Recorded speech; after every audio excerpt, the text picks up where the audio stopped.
Di mana bumi dipijak, di situ langit dijunjung. Alang-alang menyelup perkasam, biar sampai ke pangkal lengan. Seikat bak sirih, serumpun bak serai, selubang bak tebu. Hati gajah sama dilapah, hati kuman sama dicicah. Alah bisa, tegal biasa. Kalau kail panjang sejengkal, lautan dalam jangan diduga. Masa itu emas, usaha tangga kejayaan. Malu berkayuh, perahu hanyut. Apa gunanya kemenyan sebesar lutut kalau tidak dibakar? Takkan lari gunung dikejar kerana nilai titik rosak susu sebelanga.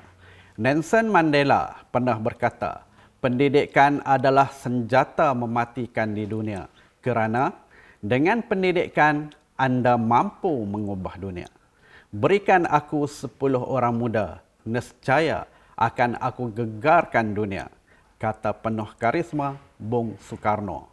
Justru, semua pihak perlu komited mendepani setiap permasalahan kerana di mana ada kemahuan, di situ ada jalan penyelesaiannya. Kalau kayu hanya sebatang, mana mungkin unggun api dapat dinyalakan. Assalamualaikum dan salam satu haluan sehaluan. Jom teruskan mengaji bersama Cikgu Nizam. Salam sejahtera dan selamat pagi Rabu 6 Mei 2020 bersamaan dengan 13 Ramadan 1441 Hijrah. Apa khabar sidang penonton dan anak-anak pelajar yang cikgu sayangi dan kasihi sekalian? Teruskan duduk diam-diam di rumah, stay at home. Jom bersama-sama kita memutuskan rantaian dan memerangi penularan COVID-19. Dan jom teruskan belajar secara atas talian bersama-sama cikgu. Bersiaran lagi kita pada hari ini dalam segmen tuition online Perlis Mengaji fasa ketiga. Siaran ini dikuasakan oleh Majlis Agama Islam Perlis dan Jabatan Agama Islam Negeri Perlis dengan kerjasama Kerajaan Negeri Perlis dan Jabatan Pendidikan Negeri Perlis. Tahniah dan sekalung penghargaan cikgu ucapkan kepada Jawatankuasa Program Tuition Online Perlis Mengaji ini atas satu inisiatif dan kerja buat menyediakan satu platform transformasi pendidikan dan anjakan paradigma. Program keilmuan yang begitu signifikan, komprehensif, terutama kepada para pelajar yang sekarang ini hanya belajar secara atas talian sahaja sempena perintah kawalan pergerakan kita, PKP kita hari ini yang telah pun memasuki fasa kelima. Baik, anak-anak pelajar sekalian, pada awal pembuka bicara sebentar tadi, cikgu tuturkan beberapa patah kata contoh peribahasa Melayu yang terangkum di dalamnya perumpamaan, pepatah, bidalan, simpulan bahasa dan kata-kata hikmat yang kesemuanya bersatu di bawah satu nama iaitu peribahasa. Yang cukup puitis, tersirat makna, betapa tingginya nilai serta falsafah terciptanya peribahasa Melayu, bukan?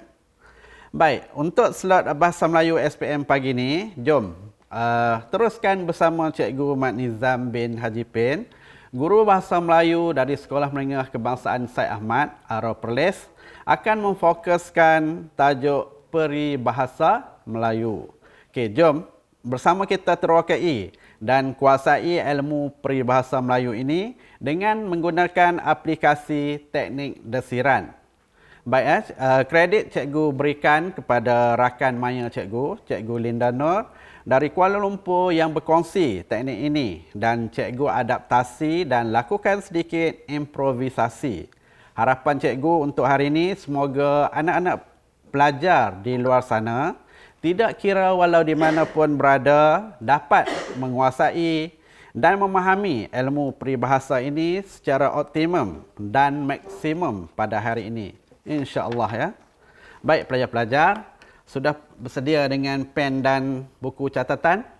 Baik, sebelum kita menggali lebih jauh lagi ilmu peribahasa Melayu ini, jom kita lihat terlebih dahulu standard kandungan standard pembelajaran serta objektif perkongsian ilmu kita pada hari ini. Baik, jom kita sama-sama saksikan. Baik anak-anak pelajar, pembelajaran sempena PKP 4 COVID-19 ni, standard kandungan dia hari ini cikgu lebih memfokuskan kepada kemahiran mendengar. Baik, anak-anak pastikan kemahiran mendengar ini anak-anak mendengar dengan sebaik mungkin apa yang akan cikgu sampaikan berkaitan dengan ilmu peribahasa pada hari ini. Okey. Standard kandungan kita 4.2, memahami dan menggunakan peribahasa dalam lisan dan penulisan. Lisan ni maksudnya percakapan kita ya. Baik, standard pembelajaran kita 4.2.1, menggunakan peribahasa dan menghubung kaitkan maksud peribahasa tersebut dengan betul mengikut konteksnya.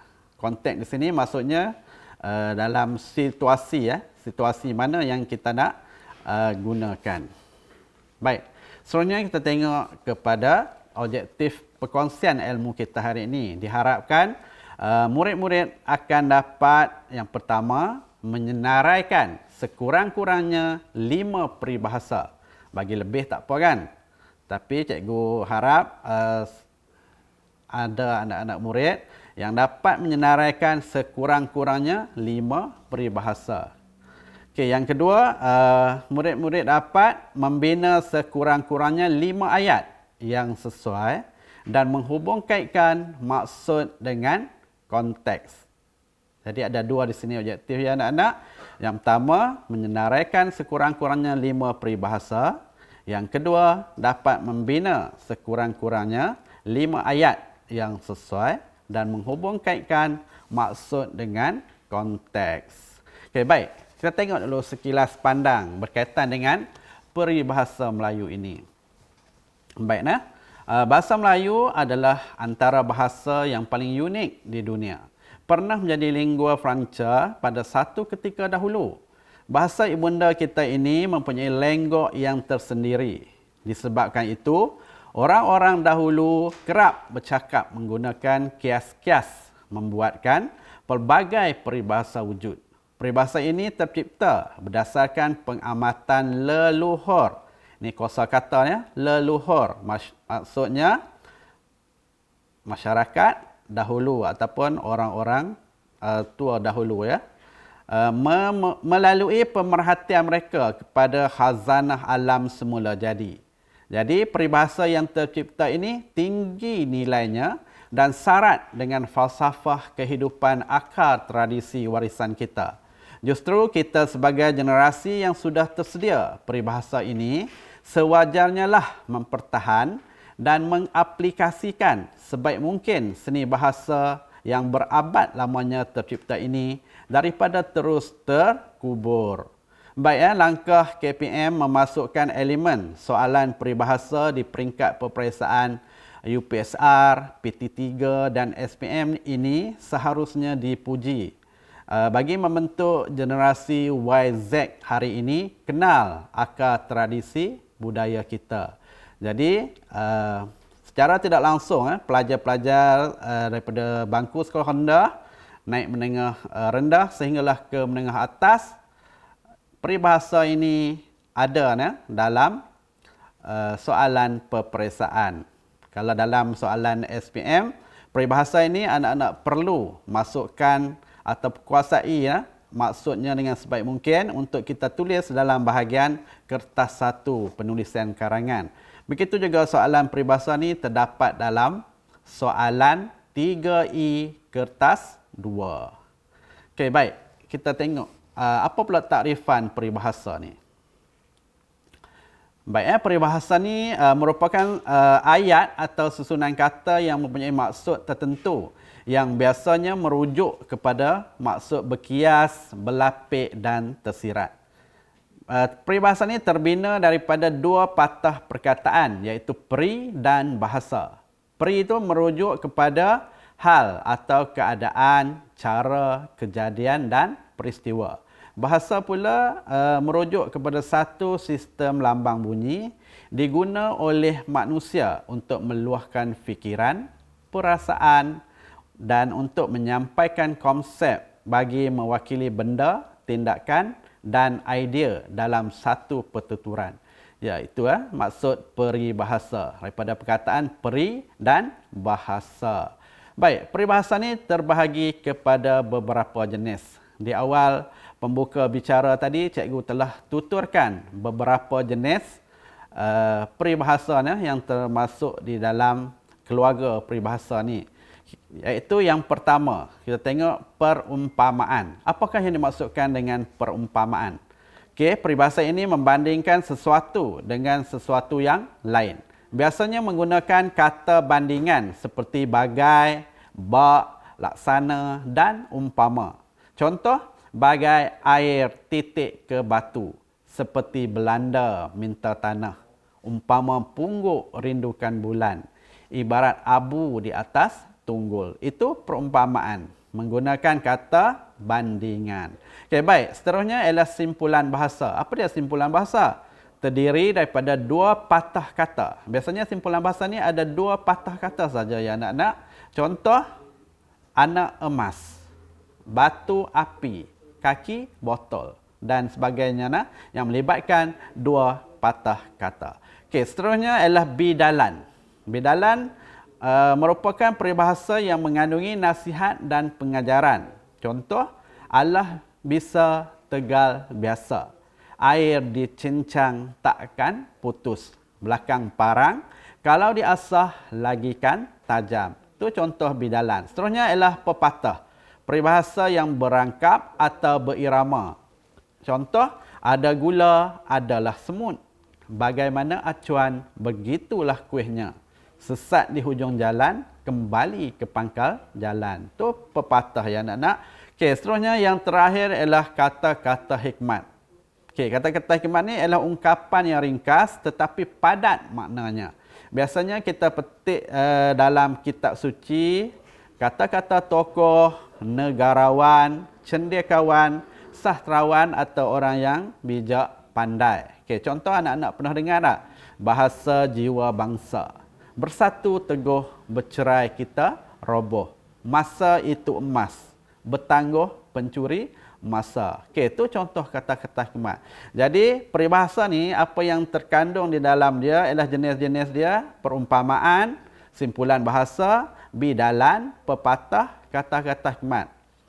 Jadi, semua ni kita rangkumkan dalam satu keluarga yang besar iaitu peribahasa. Jadi lepas ni kalau anak-anak nak menulis di dalam karangan dan sebagainya, cukup sekadar sebut bab kata peribahasa. Takut anak-anak tidak memahami maksud perumpamaan, simpulan bahasa, bidalan, pepatah atau kata-kata hikmat ni menyebabkan anak-anak tersilap. Anak-anak nak kata simpulan bahasa, tertulis perumpamaan dan sebagainya. Jadi untuk selamat kita gunakan peribahasa, merangkumi kesemua jenis-jenis peribahasa tersebut. Okey. Okey. Ini yang cikgu maksudkan dengan ilmu yang kita nak yang cikgu nak share hari ini, nak kongsi hari ini ialah berkaitan dengan teknik desiran. Baik teknik desiran ni adalah akronim daripada perkataan definisi, situasi, rasional. Definisi, situasi, ran tu rasional. Jadi untuk kita memahami dengan lebih jelas lagi sesuatu peribahasa itu, kita kena tengok tiga perkara ni. Yang pertama, kita kena faham apa definisi dia. Definisi ini melibatkan pengetahuan atau pemahaman murid secara umum tentang maksud atau sifat kata dalam peribahasa. Itu de. Kemudian situasi. Si dia iaitu kita melihat situasi atau keadaan, suasana atau senario yang digambarkan dalam peribahasa. Jadi apabila kita faham situasi tersebut, faham definisi dia dan ditambah dengan rasional dia, iaitu Rasional atau logiknya situasi yang tergambar atau dikaitkan dengan sifat dan perilaku manusia atau keadaan manusia itu sendiri. Maksud rasional ni adalah maksud peribahasa tersebut. Jadi teknik desiran ni melibatkan definisi, situasi, rasional adalah cara kita nak memahami dengan lebih jelas tentang satu-satu peribahasa yang tercipta itu. Baik, terusnya kita kuasai peribahasa menggunakan teknik desiran. Baik, nak pergi kepada aktiviti kita yang pertama. Yang pertama ni cikgu akan menerangkan 5 peribahasa menggunakan teknik desiran. Kemudian yang kedua, cikgu akan berikan 5 contoh ayat yang menggambarkan peribahasa. Dan yang ketiga, cikgu akan berikan 5 contoh ayat yang menggunakan peribahasa. Ada 2 situasi di sini ya anak-anak. Yang pertama, menggambarkan peribahasa. Menggambarkan peribahasa maksudnya cikgu akan beri ayat yang menggambarkan situasi peribahasa yang dimaksudkan, tidak memasukkan peribahasa tersebut. Kalau kita menggunakan tu kita masukkan peribahasa tersebut dalam ayat tersebut. Baik, kita tengok peribahasa. Dan sebelum tu kenapa cikgu bagi 2 ayat sahaja? Okey, logiknya soalan SPM biasanya mengandungi 2 soalan utama, iaitu diberi satu situasi, diminta calon ataupun pelajar menyatakan peribahasa yang sesuai berdasarkan situasi yang diberikan. Kemudian soalan yang kedua diberi peribahasa, diberi satu peribahasa, kemudian diminta murid-murid membina ayat yang mengandungi peribahasa tersebut. Jadi ada 2 situasi di sini. Okey, baik, kita berkenalan, kita tengok peribahasa kita yang pertama. Pernah dengar peribahasa ni? Bagai aur dengan tebing. Boleh faham maksud dia? Apa itu aur dan apa itu tebing? Okey, di sini cikgu bagi satu gambar dia nak yang menunjukkan bagai aur dengan tebing. Okey, apa definisi aur? Aur ini merupakan pokok buluh atau juga disebut bambu, merupakan sejenis tumbuhan yang berongga serta mempunyai batang yang keras. Ia antara tumbuhan yang hidup subur dan memerlukan banyak air. Jadi situasi dia, pemerhatian masyarakat lama dulu melihat aur ini tumbuh dengan suburnya dan mencengkam tanah. Maka tebing sungai menjadi tidak mudah runtuh apabila ditolak oleh air yang deras. Jadi rasionalnya, hubungan antara aur, pokok buluh ni, iaitu akar buluh ni yang mencengkam tebing tanah tu, diibaratkan saling memerlukan. Maksudnya dia melengkapi antara satu sama lain. Jadi masyarakat umpamakan pertalian, hubungan antara aur dengan tebing ni sebagai satu masyarakat yang hidup saling bantu-membantu antara satu sama lain. Ataupun satu hubungan yang akrab, erat atau rapat. Okey, jadi maksudnya di sini aur ni merupakan pokok buluh. Pokok buluh. Biasanya pokok buluh ini satu masa dahulu dia hidup subur di tepi atau di tebing sungai. Kerana buluh ini subur di kawasan berair. Jadi akar buluh ni yang kuat mencengkam tanah menyebabkan tebing ini tidak mudah dihakis oleh air sungai yang mengalir. Jadi berdasarkan pemerhatian inilah masyarakat pada masa dahulu menjanakan peribahasa tersebut sebagai bagai aur dengan tebing. Maksudnya hubungan atau semangat kerjasama yang rapat berdasarkan pemerhatian masyarakat dahulu kepada aur ni yang akarnya mengikat tanah tebing sungai. Tapi ya anak-anak, pada hari ini zaman dah bertukar, musim dah berlalu, hari pun berganti. Pokok buluh ni, pokok aur ni sekarang ni ditanam sebagai hiasan sahaja di rumah. Dan ada juga spesies buluh ni yang ditanam di dalam pokok hiasan. Jadi pada hari ini jaranglah anak-anak kelihatan rumpun buluh ini yang hidup subur di tebing-tebing sungai. Jarang-jarang kita jumpa pokok buluh yang hidup di tebing sungai sekarang ni. Okey, baik, kita teruskan dengan contoh ayat yang menggambarkan peribahasa bagai aur dengan tebing. Baik, tengok ayat contoh ayat ni. Masyarakat hari ini hendaklah prihatin dan bekerjasama dengan lebih erat bagi memerangi COVID-19. Ini yang menggambarkan situasi bagai aur dengan tebing. Tidak ada peribahasa dimasukkan di sini. Okey, baik, kita tengok contoh ayat yang mengandungi peribahasa pula. Okey, baik. Masyarakat hari ini hendaklah prihatin dan bekerjasama dengan lebih erat bagi memerangi COVID-19 bagai aur dengan tebing. Kita tambah di hujung dia bagai aur dengan tebing. Kalau contoh soalan minta kita bina ayat daripada perkataan ataupun peribahasa bagai aur dengan tebing. Okey, seterusnya kita tengok pula peribahasa yang kedua. Kalau tidak dipecahkan ruyung, manakan dapat sagunya. Peribahasa ini pun menjadi kesukaran buat anak-anak pelajar kerana tidak tahu apakah itu ruyung dan sagu. Baik, kita tengok slide ni. Okey, inilah yang dinamakan pokok ruyung.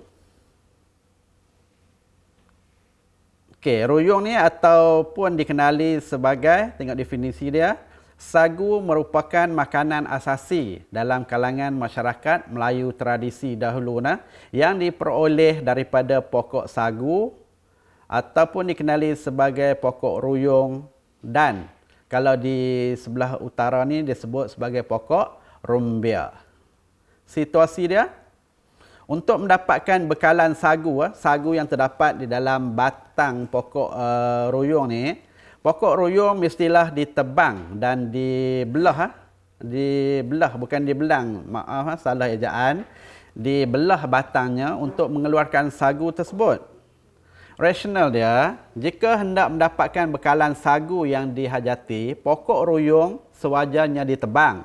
Hal ini diumpamakan dengan hajat atau hasrat seseorang itu tidak akan kesampaian jika tidak berusaha. Tidak akan berjayanya sekiranya kita tidak berusaha. Ya, anak-anak, pada hari ini pokok rumbia atau sagu di kawasan kita telah pun mengalami kepupusannya.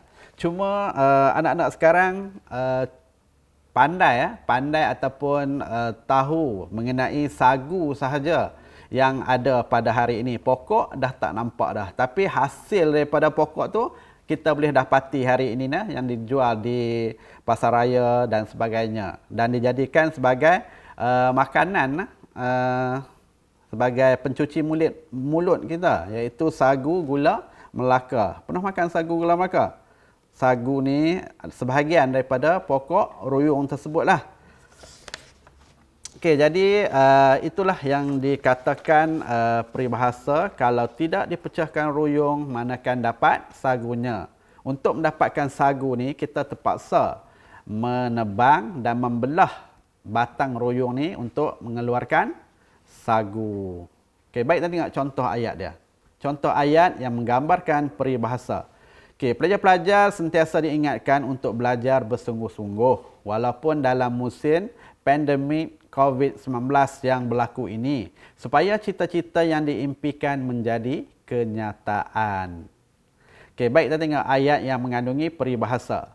Pelajar-pelajar sentiasa diingatkan untuk belajar bersungguh-sungguh walaupun dalam musim pandemik COVID-19 yang berlaku ini, supaya cita-cita yang diimpikan menjadi kenyataan. Kerana kita masukkan peribahasa tersebut, kalau tidak dipecahkan ruyung, manakan dapat sagunya. Baik, boleh faham kan? Peribahasa berkaitan dengan kalau tidak dipecahkan ruyung, manakan dapat sagunya. Baik, Seterusnya kita tengok peribahasa yang ketiga, belakang parang kalau diasah lagikan tajam. Dah tengok parang? Okey, ni image atau gambar yang menunjukkan parang ya anak-anak. Okey, belakang parang kalau diasah lagikan tajam. Okey, perhatikan pada gambar ni ya, yang mana satu belakang, yang mana satu mata parang. Baik mata parang tu yang di bawah dia tu yang tajam. Atas ni yang dinamakan belakang parang. Belakang parang ni tumpul kalau tidak diasah. Okey, baik, kita tengok definisi dia. Parang merupakan sejenis alat seakan pisau. Ia digunakan untuk memotong kayu yang lebih keras. Situasi dia, mata parang biasanya lebih tajam dari permukaan belakangnya yang lebih tebal dan tumpul. Apa rasional dia? Baik, rasional dia. Belakang parang ni, jika sentiasa kita asah, akan menjadi tajam seperti matanya juga. Belakang yang parang yang tumpul tu, kalau setiap hari kita duk asah dia, lama kelamaan dia akan menjadi tajam seperti matanya juga. Fenomena ini dapat diibaratkan dengan orang yang kurang cerdik atau orang yang lemah sekiranya sentiasa berusaha mengulang kaji pelajaran, pastinya dia akan berjaya juga satu hari nanti.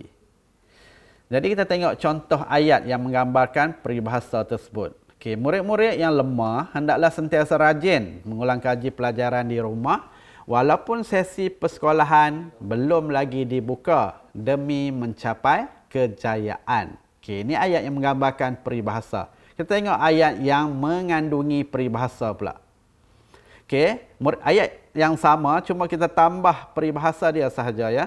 Murid-murid yang lemah hendaklah sentiasa rajin mengulang kaji pelajaran di rumah walaupun sesi persekolahan belum lagi dibuka demi mencapai kejayaan kerana belakang parang kalau diasah lagikan tajam. Jadi kita masukkan saja peribahasa tu di dalam ayat tersebut. Jadi dapatlah kita menghasilkan ayat yang mengandungi peribahasa. Baik, kita teruskan dengan peribahasa yang berikut. Bagai mencurah air ke daun keladi. Okey, ni gambar yang menunjukkan daun keladi. Pernah tengok daun keladi? Daun keladi ni, apa maksud daun keladi? Okey, keladi merupakan sejenis tumbuhan yang tumbuh di tempat yang berair atau paya. Sifat daun keladi adalah kalis air atau tidak menyerap air. Kalau kita tuang air atas daun keladi ni, air itu tak akan meresapi ke atas permukaan daun keladi ni.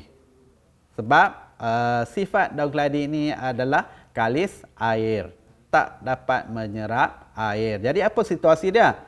Okay, apabila daun keladi ini kita curahkan air ke atasnya, daunnya tidak akan basah kerana sifatnya yang kalis air. Jadi rasional dia memberi nasihat kepada seseorang dan nasihat itu hanya sia-sia sahaja kerana tidak dipedulikan atau diendahkan. Jadi masyarakat lama dahulu menghasilkan peribahasa ni berdasarkan pemerhatian mereka ke atas daun keladi. Jadi apabila kita curah banyak mana pun air ke atas daun keladi ni, daun keladi ni tidak akan basah. Jadi hal ini disamakan, diumpamakan dengan seseorang manusia itu yang tidak mahu mendengar nasihat. Baik nah, kita tengok contoh ayat yang menggambarkan peribahasa. Okey, baik ya.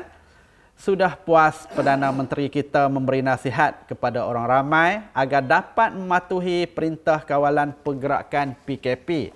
Namun nasihat tersebut hanya sia-sia sahaja. Okey ya. Seterusnya kita tengok contoh ayat yang mengandungi peribahasa. Okey, sudah puas Perdana Menteri kita memberi nasihat kepada orang ramai agar dapat mematuhi perintah kawalan pergerakan atau PKP, namun nasihat tersebut hanya sia-sia sahaja, ibarat mencurah air ke daun keladi. Tak mau dengar cakap orang. Kita boleh umpamakan sebagai peribahasa mencurah air ke daun keladi. Boleh faham ya anak-anak? Seterusnya kita tengok pula peribahasa yang berikutnya. Bagai katak di bawah tempurung. Okey, ni gambar katak duduk bawah tempurung. Hai dia kata tu. Okey, kita tengok apa definisi dia. Katak merupakan sejenis haiwan amfibia yang hidup dua alam dan bergerak dengan cara melompat. Pernah kenal kan? Katak. Kemudian tempurung merupakan bermaksud benda keras, tempat menyimpan isi kelapa. Jadi situasi dia, kita tengok situasi dia macam mana. Katak yang berada di bawah tempurung kelapa ni tidak dapat melihat persekitaran luar. Hanya dunia gelap yang dilihatnya. Kenapa katak suka duduk bawah tempurung? Sebab suasana jadi gelap dan sejuk menyebabkan katak ni suka duduk di bawah tempurung sebagai tempat pelindungan dia. Jadi rasional dia, apa ya rasional dia? Rasionalnya katak yang berada di bawah tempurung kelapa ni tidak dapat melakukan apa-apa perkara dan boleh diumpamakan sebagai manusia yang tidak memperoleh sebarang ilmu pengetahuan ataupun seseorang tu yang tidak mengetahui perkembangan semasa. Jadi orang yang tidak tahu perkembangan semasa boleh kita ibaratkan sebagai katak di bawah tempurung. Baik, kita tengok contoh ayat yang menggambarkan peribahasa. Okey, rakyat disarankan mengikuti perkembangan semasa berkaitan isu penularan pandemik COVID-19 supaya sentiasa cakna. Apa maksud cakna? Cakna tu maksud prihatin, peka, ambil tahu. Okey, baik kita tengok contoh ayat yang mengandungi peribahasa. Rakyat disarankan mengikuti perkembangan semasa berkaitan isu penularan pandemik COVID-19 supaya sentiasa cakna dan jangan menjadi seperti katak di bawah tempurung. Baik, boleh faham anak-anak? 10 ayat dah cikgu jelaskan di sini dan 5 peribahasa. Boleh faham? Kita menggunakan teknik desiran. Baik. Cara kita nak mengaplikasikan peribahasa dalam ayat. Kalau dia bagi peribahasa, macam mana kita nak masukkan peribahasa tersebut dalam ayat yang kita bina. Okey, yang pertama, kita mesti menggunakan kata bandingan ataupun dalam istilah sastra dipanggil simile. Kata bandingan dia seperti bak. Seterusnya bagai, apa lagi? Seperti, umpama, dan kita juga boleh masukkan kata hubung kerana. Contoh, kerana ni dah setitik rosak susu sebelanga. Okey, jadi kalau kita nak bina ayat untuk mengandungi peribahasa tersebut, kita mesti sambung menggunakan perkataan kata bandingan. Ya anak-anak, bagai, seperti, umpama dan kata hubung kerana. Dan boleh juga kita menulis ayat, kita terus masuk kata bak kata peribahasa, bagai peribahasa, seperti kata peribahasa, umpama kata peribahasa. Jadi ini cara atau kaedah kita nak mengaplikasikan peribahasa dalam binaan ayat kita. Anak-anak boleh rujuk balik yang slide-slide sebelum ni kalau tak berapa nak memahami apa yang cikgu jelaskan. Okey, baik. Kita teruskan ya anak-anak untuk aktiviti seterusnya. Aktiviti yang kedua kita. Yang ni cikgu akan terangkan 5 lagi peribahasa menggunakan teknik desiran. Kemudian 5 contoh ayat yang menggambarkan peribahasa. Dan sebagai latihan, anak-anak ingat peribahasa yang kita akan bincangkan lepas ni, salin 5 peribahasa tersebut. Kemudian anak-anak pelajar boleh membina 5 ayat yang mengandungi peribahasa. Cikgu hanya beri contoh ayat yang menggambarkan peribahasa sahaja. Baik, kita tengok peribahasa yang pertama. Melepaskan batuk di tangga.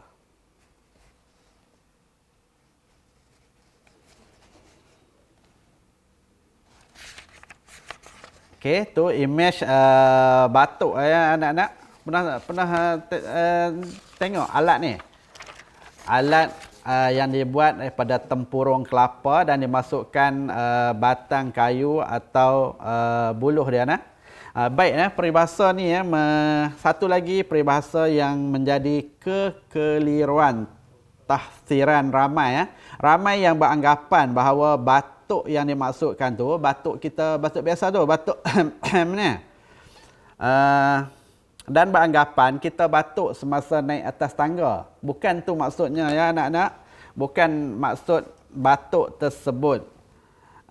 Baik batuk ni ejaan sebenarnya ialah B-A-T-O-K.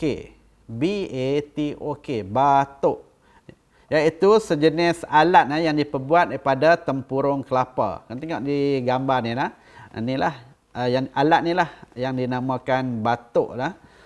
Dan dimasukkan pemegangnya daripada buluh atau kayu. Digunakan sebagai alat untuk mencedok air di dalam tempayan. Biasanya didapati pada rumah-rumah masyarakat tradisi dahulu. Disediakanlah batuk ni diletakkan di atas tempayan yang mengisi air. Jadi masyarakat tradisi dulu sebelum naik ke rumah mesti bersihkan kaki terlebih dahulu. Kerana orang-orang zaman dahulu ni tidak memakai kasut apabila pergi berjalan ke mana-mana. Jadi kita pun hari ini tahu berkaitan dengan tahu pakai kasut dengan selipar ni pun hanya setelah Jepun datang saja. Setelah Jepun datang ni, barulah kita kenal apa itu selipar Jepun. Tak macam tu? Kan? Baik, kita tengok slide nah. Apa maksud batuk yang dimaksudkan dalam peribahasa tersebut? Definisi dia, batuk yang ejaan asalnya B-A-T-O-K merupakan tempurung kelapa yang dijadikan pencedok air untuk membasuh kaki di tangga rumah orang-orang dahulu. Tangga pula adalah tempat memijak yang diperbuat daripada kayu atau semen untuk naik ke rumah. Ni, rumah orang dulu ada tangga kayu ni. Jadi situasi dia apa ya? Situasi dia dalam masyarakat dahulu, sebelum naik ke atas rumah, biasanya kaki dibasuh dahulu dengan menyiram air daripada cedok ataupun batuk ni. Tetapi batuk tersebut tidak disimpan di tempat asal dia, menyebabkan peribahasa tersebut tercipta.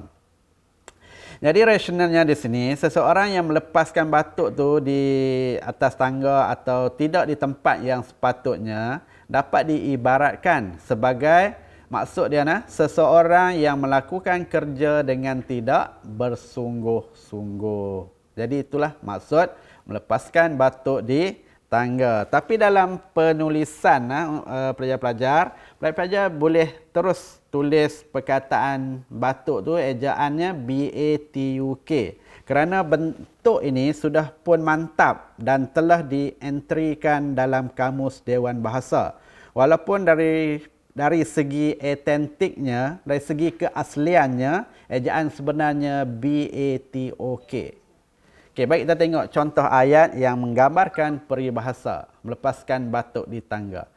Jadi, para pelajar diminta menyiapkan latihan bahasa Melayu dengan sempurna dan bukannya secara sambil lewa sahaja. Ini contoh ayat yang menggambarkan peribahasa. Baik, anak-anak lepas ni boleh buat ayat yang mengandungi peribahasa. Ingat peribahasa dia melepaskan batuk di tangga. Okey, yang kedua. Harapkan pagar makan padi. Baik anak-anak. Ini satu lagi peribahasa Melayu yang menjadi tanda tanya segelintir masyarakat. Bagaimana pagar yang dibuat daripada kayu tu boleh makan padi? Jom kita tengok slide ni. Okey, apa definisi dia? Pagar ejaan pagar atau pegar. P-E-G-A-R yang sebenarnya ialah pegar merupakan sejenis burung yang memakan haiwan perosak di sekitar kawasan sawah yang mana diberi kepercayaan oleh pesawah untuk menjaga tanaman padi. Bukannya pagar kayu tersebut anak-anak ya, Pagar tu merupakan sejenis haiwan, iaitu burung. Burung yang dipelihara oleh tuannya untuk menjaga kawasan sawah padi dia. Apa situasi dia? Masyarakat dahulu memelihara burung pegar ini dan mengharapkan pegar ini menjadi tanaman padi mereka daripada haiwan perosak lain. Jadi rasional dia di sini ialah sejenis burung pegar yang diberi kepercayaan untuk menjaga tanaman padi telah memakan padinya. Fenomena ini dapat disamakan dengan seseorang yang dipercayai telah mengkhianatinya. Boleh faham ya anak-anak? Kita tengok contoh ayat. Contoh ayat yang menggambarkan peribahasa. Para petugas bantuan makanan semasa COVID-19 ini hendaklah mengagihkan bekalan dengan jujur dan bukan untuk kepentingan peribadi semata-mata. Jadi anak-anak lepas ni buat ayat yang mengandungi peribahasa. Okey, kita teruskan dengan peribahasa yang ketiga. Sepandai-pandai tupai melompat, akhirnya jatuh ke tanah juga. Pernah tengok gambar tupai? Ni gambar tupai yang selalu melompat di atas pokok dari dahan ke dahan ni. Apa definisi dia? Tupai merupakan sejenis binatang yang tinggal di atas pokok. Sifatnya suka menendang atau menjatuhkan buah-buah ke tanah. Jadi situasi dia, pergerakan tupai ni yang melompat dari satu dahan ke dahan adalah sangat pantas. Namun ada ketikanya lompatan tupai ini akan tersasar dan jatuh juga ke tanah. Jadi terhasillah peribahasa, sepandai-pandai tupai melompat, akhirnya jatuh ke tanah juga. Rasional dia, keadaan ini dikiaskan dengan sepandai-pandai seseorang melakukan pekerjaan, pastinya akan membuat kesilapan juga. Atau seseorang yang melakukan kejahatan, pasti akan ditangkap juga satu hari nanti. Baik, kita tengok contoh ayat yang menggambarkan peribahasa ya. Segelintir penduduk kampung tegar yang mengambil kesempatan berkeliaran di merata tempat dalam tempoh perintah kawalan pergerakan fasa 3 akhirnya berjaya ditangkap oleh pihak polis. Jadi anak-anak bina lepas ni ayat yang mengandungi peribahasa sepandai-pandai tupai melompat akhirnya jatuh ke tanah juga. Baik, seterusnya kita tengok peribahasa yang berikutnya. Ibarat burung dalam sangkar, mata lepas, badan terkurung. Okey, tengok image yang cikgu paparkan di sini. Seekor burung yang berada di dalam sangkar. Apa maksud dia? Burung adalah sejenis haiwan bersayap dan boleh terbang. Sangkar pula merujuk kepada tempat kurungan yang dibuat untuk mengurung burung di dalamnya. Situasi dia, burung yang terkurung di dalam sangkar hanya diam sahaja di dalam sangkarnya dan tidak dapat terbang bebas, tetapi matanya sahaja boleh melihat persekitaran luar. Apa rasional dia? Rasional dia, logik dia menggambarkan seseorang yang tiada kebebasan atau kemerdekaan. Boleh bergerak dalam ruang dia sahaja, hanya matanya sahaja yang bebas melihat di sekitarnya yang luas. Jadi contoh ayat yang menggambarkan peribahasa, semasa perintah kawalan pergerakan PKP, setiap rakyat Malaysia tidak bebas keluar rumah dan hanya dibenarkan menjalankan aktiviti di dalam rumah sahaja. Okey, baik, kita tengok peribahasa berikutnya. Melentur buluh, biarlah dari rebungnya. Okey, ini image atau gambaran pokok buluh dan rebung. Apa definisi dia? Rebung ialah anak pokok buluh sebelum menjadi buluh yang matang dan keras. Ni, baru nak tumbuh ni, kita namakan dia sebagai rebung. Kalau dah besar, akan menjadi buluh. Situasi dia, keadaan rebung yang muda memudahkan dilentur atau dibentuk. Namun buluh yang keras, jika dilentur akan menjadi patah. Jadi rasional dia, masyarakat dahulu memandang buluh dengan rebung ni, rasional dia, sekiranya hendak mendidik anak-anak, kita perlulah bermula masa anak itu masih kecil lagi. Kerana anak-anak yang masih kecil ni mudah untuk kita didik dia ya. Cikgu yakin anak-anak pelajar biasa atau kenal dengan pokok buluh dan rebung ni. Di sebelah utara ni, rebung ni glamour lah kalau dibuat masak kari bersama dengan daging ataupun dibuat sayur manis saja. Jadi itulah gambaran dia ya anak-anak yang cikgu nak maksudkan dengan rebung. Rebung ni lah, jadi pengajaran dia di sini anak-anak. Kalau ibu bapa nak melatih atau nak membimbing anak, mestilah bermula sejak anak-anak tu masih kecil. Kerana anak-anak yang masih muda ni mudah menerima ajaran atau didikan daripada ibu bapa. Tetapi kiranya anak itu sudah remaja ataupun dah besar dah, jadi susah untuk ibu bapa nak membimbing dia. Macamlah diibaratkan sebagai buluh. Apabila dah menjadi buluh, sukar untuk kita nak melentur. Silap-silap kita lentur, buluh tadi bidah kena kepala kita. Macam itulah kalau kita nak melatih, nak membimbing anak-anak yang sudah besar. Okey, baik, kita tengok situasi ayat dia. Ibu bapa hendaklah mendidik anak-anak sejak kecil lagi dengan menjaga kebersihan diri seperti membasuh tangan sebelum dan selepas makan. Okey, baik, kita rehat sekejap ya anak-anak. Kita tengok video yang sempat cikgu rakam untuk menunjukkan peribahasa berkaitan dengan benda maujud supaya pemahaman anak-anak lebih jelas lagi. Okey, baik, kita sama-sama saksikan sekejap saja ya.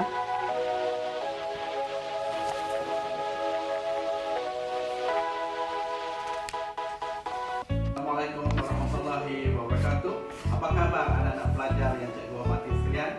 Selamat menjalani ibadah puasa dan duduk diam-diam di rumah ya. Hari ini Cikgu Nizam akan berkongsi sedikit benda maujud yang ada di persekitaran rumah dan yang ada di dalam rumah cikgu ya, berkaitan dengan peribahasa Melayu. Jom sama-sama Cikgu Nizam kita dekati benda maujud berkaitan dengan peribahasa Melayu. Hari ini cikgu akan tunjukkan satu lagi benda maujud yang ada di sekitar rumah cikgu berkaitan dengan peribahasa Melayu. Jom.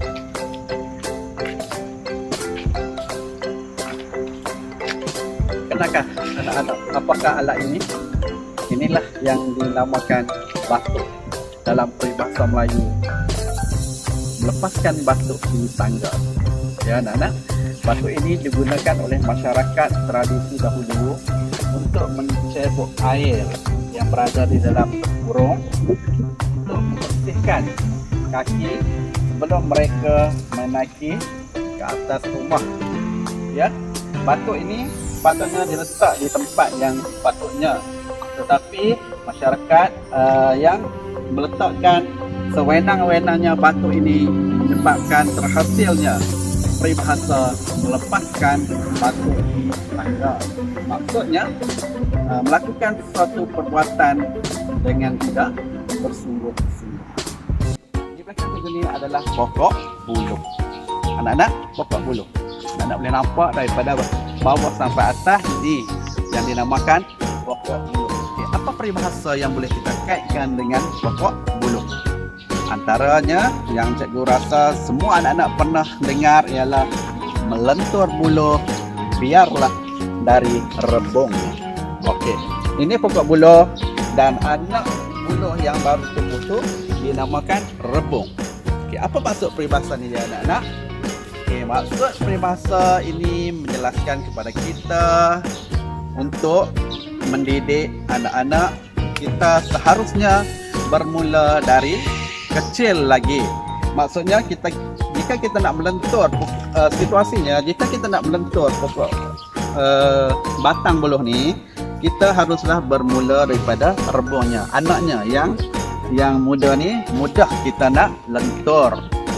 Tetapi apabila dia dah menjadi buluh, sukar untuk kita lenturnya.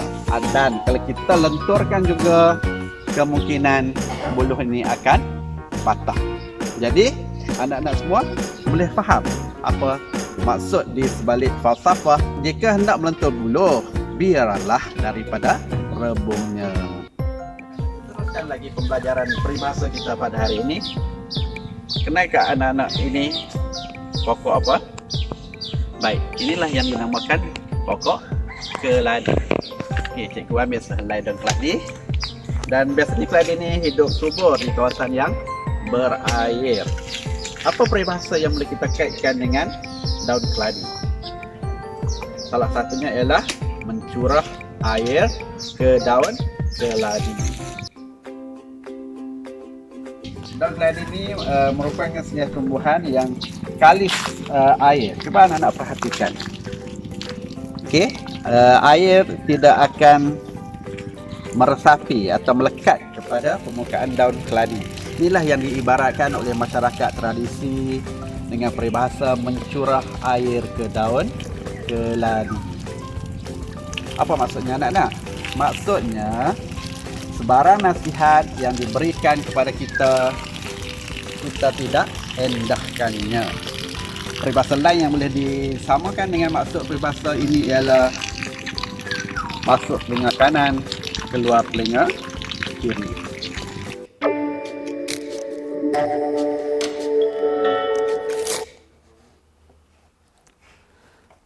Baik anak-anak, moga paparan video tadi menggunakan benda maujud, benda yang sebenarnya yang terungkap dalam peribahasa dapat memberi pengetahuan yang jelas kepada anak-anak pelajar sekaligus dapat memberikan sedikit inspirasi dan dapat menyantuni anak-anak pelajar sekalian.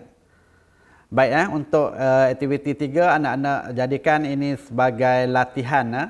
Anak-anak menyatakan sekurang-kurangnya 5 benda yang terdapat di dalam rumah atau di persekitaran rumah anak-anak.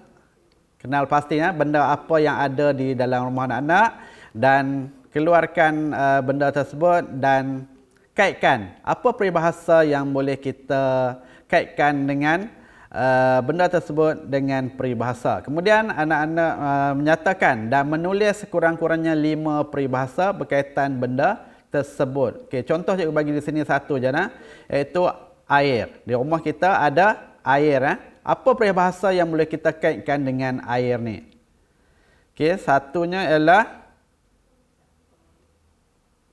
air dicincang tidak akan putus. Jadi anak-anak tulis peribahasa berkaitan dengan air tadi. Air dicincang tidak akan putus. Kemudian bina peribahasanya. Okey. Selamat mencuba ya. Baik anak-anak pelajar sekalian. Slot kita hari ini kian sampai ke akhirnya ya. Moga sedikit perkongsian ilmu berkaitan peribahasa ini dapat memberi kefahaman dan pengetahuan yang bermanfaat kepada anak-anak pelajar semua. Ingat, untuk memahami satu-satu peribahasa tersebut, anak-anak kena faham definisi atau makna kata, fahamkan situasinya dan kaitkan dengan rasionalnya. InsyaAllah, anak-anak akan dapat lebih memahaminya satu-satu peribahasa tersebut secara total dengan melihat keseluruhannya. Saya ulang sekali lagi, ringkasnya nak kuasai peribahasa, ingat teknik desiran, definisi, situasi dan rasional. Ingat desiran, ingat peribahasa, ingat cikgu Nizam. Baik. Sebagai akhirul kalam, teruskan menimba ilmu, jangan stres-stres kerana malu berkayuh perahu hanyut, berakit-rakit kita ke hulu, berenang-renang kita ke tepian, bersakit-sakit dahulu, bersenang-senang kemudian. Sebelum cikgu akhiri, cikgu tinggalkan dengan satu ayat ni, moga-moga dapat dijadikan iktibar dan pengajaran untuk kita semua. Jadilah kita semua seperti seekor ikan, seumur hidup di dalam lautan, isinya manis jadi santapan. Sekian, wabillahi taufiq wal hidayah. Assalamualaikum warahmatullahi wabarakatuh.